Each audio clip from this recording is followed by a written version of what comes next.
keagungan yang terpancar darimu, muslimah. Ketegasan jiwamu bak perisai nan indah, kau hadirkan pesona penuh berbalut takwa, laksana surga di dunia. Keteguhan hatimu, oh wanita muslimah, ketangguhan dirimu yang terbingkai solehah, perhiasan dunia. Hidup rukun dan tolong menolong. Hidup rukun artinya hidup saling berbagi dan menolong, berbagi tugas, berbagi pikiran, dan berbagi perasaan. Saling menolong di saat menderita dan butuh bantuan. Hidup rukun akan menciptakan ketentraman persaudaraan. Hidup rukun dapat dilakukan di rumah, sekolah, dan masyarakat. Tolong-menolong artinya membantu teman atau orang yang mengalami kesulitan. Tolong-menolong artinya saling membantu atau bekerja sama dengan orang yang ditolong. Contoh tolong-menolong dengan teman, dan contoh gambar tolong-menolong di rumah. Bermain peran. Bermain peran adalah suatu cara penugasan bahan pelajaran melalui pengembangan imajinasi dan penghayatan. Penghayatan dan pengembangan imajinasi yang dilakukan siswa dengan memerankan diri sebagai tokoh di hidupan benda mati. Huda 2013 halaman 208. Bermain pada anak merupakan salah satu sarana untuk belajar.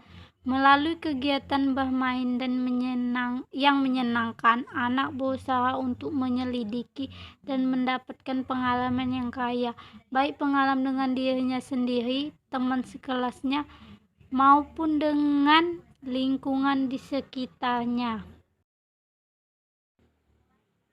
Bermain peran role playing bertujuan untuk mengajarkan siswa-siswinya berempati.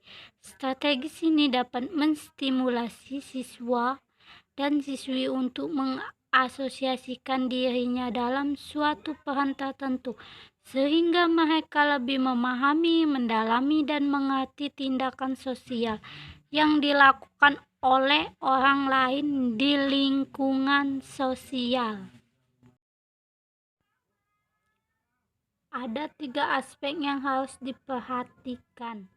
1. Mengambil peran. 2. Membuat peran. 3. Menawar peran. Langkah-langkah sebagai berikut. A. Buatlah permasalahan yang diangkat dari setting atau kejadian aktual yang berkembang di masyarakat yang relevan dengan materi pembelajaran. B. Tujuan. 2 orang atau lebih untuk memerankan tokoh yang terlibat dalam kejadian tersebut, dan mintalah kepada pemeran untuk bertindak seperti yang dilakukan oleh para aktor sesungguhnya dengan membuat semacam skenario dialog. C. Mintalah peserta lain untuk mengamati dan mencatat adegan yang berlangsung untuk dijadikan sebagai bahan evaluasi dan tanggapan. Kemudian mintalah komentar dari peserta. Kelebihan metode role playing. Kelebihan metode role playing melibatkan seluruh siswa berpartisipasi, mempunyai kesempatan untuk memajukan kemampuannya dalam bekerja sama. Siswa juga dapat belajar menggunakan bahasa dengan baik dan benar, Selain itu, kelebihan metode ini adalah sebagai berikut. 1. Siswa bebas mengambil keputusan dan bereaksi secara utuh. 2. Pemain merupakan pemahaman yang mudah dan dapat digunakan dalam situasi dan waktu yang berbeda. 3. Guru dapat mengevaluasi pengalaman siswa melalui pengamatan pada waktu melakukan permainan.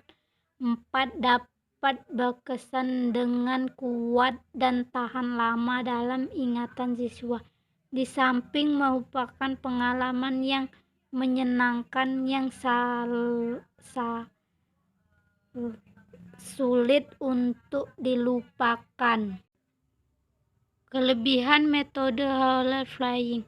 Hakikatnya sebuah ilmu yang tercipta oleh manusia tidak ada yang sempurna.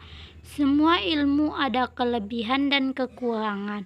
Jika kita melihat metode role playing dalam